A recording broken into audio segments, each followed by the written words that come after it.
Fylgi Sjálfstæðisflokks eykst mikið frá febrúar til mars samkvæmt þjóðarpúlsi Gallups. Rúmlega 38% segjast myndu kjósa flokkinn yrði kosið nú, 5 prósentustigum meira en fyrir mánuði.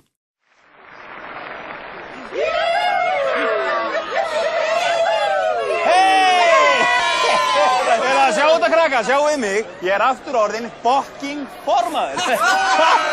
Ég held að enginn treysti mér og Hanna myndi mala þetta, en ég vann!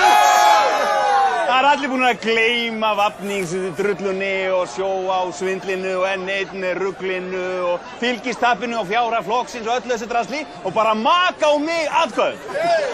Þú ert líka með geðveikt liðið í kringu þig. Ég meina að Þorgeir og Katrín slappið 1700 milljóna kúlulán, skrappa aðeins í smá frí, bara bing, bara bung, það allir búin að gleyma þessu maður. Ísliði Gunnmaður tók sjónýju neður rétt áður en glittir fór á hausinn, rettaði rétt af fólkinu í flokknum, skrapp bara til Barhama, kom svo bara heim, alveg hvítfleginn! Jöfnvessi snillingar! Árni Jónsson, stafgrjóti, fór í grjótið, kom aftur út með kjarnabór, miklu stærra grjót og swing beint á alþingi!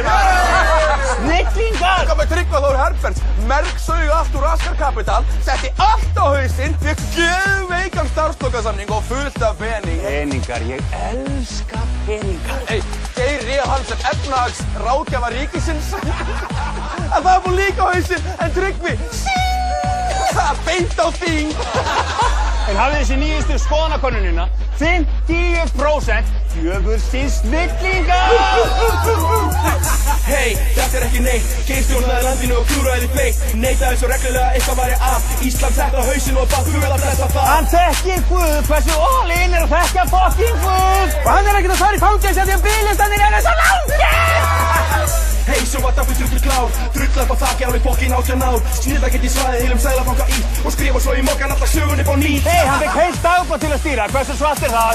Djöfulsins snillingar!